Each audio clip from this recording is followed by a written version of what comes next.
اور جب تم نے ان مشرکوں سے اور جن کی یہ اللہ کے سوا عبادت کرتے ہیں ان سے کنارہ کر لیا ہے تو غار میں چل رہو، تمہارا پروردگار تمہارے لیے اپنی رحمت وسیع کر دے گا اور تمہارے کاموں میں آسانی کے سامان مہیا کرے گا۔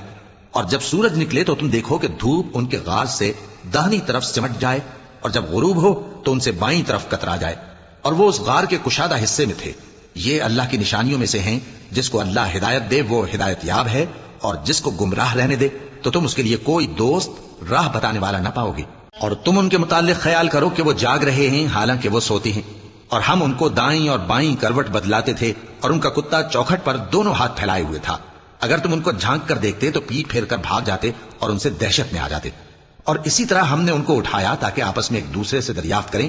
ایک کہنے والے نے کہا کہ تم یہاں کتنی مدت رہے؟ انہوں نے کہا کہ 1 دن یا اس سے بھی کم۔ انہوں نے کہا کہ جتنی مدت تم رہے ہو تمہارا پروردگار ہی اس کو خوب جانتا ہے، تو اپنے میں سے کسی کو یہ روپیہ دے کر شہر بھیجو، وہ دیکھے کہ نفیس کھانا کون سا ہے تو اس میں سے کھانا لے آئے، اور احتیاط سے آئے جائے اور تمہارا حال کسی کو نہ بتائے۔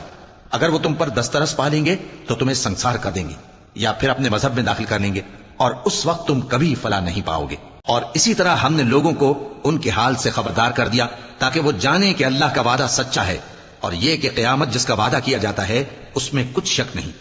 اس وقت لوگ ان کے بارے میں باہم جھگڑنے لگے اور کہنے لگے کہ ان کے غار پر عمارت بنا دو۔ ان کا پروردگار ان کے حال سے خوب واقف ہے۔ جو لوگ ان کے معاملے میں غلبہ رکھتے تھے وہ کہنے لگے کہ ہم ان کے غار پر مسجد بنائیں گے۔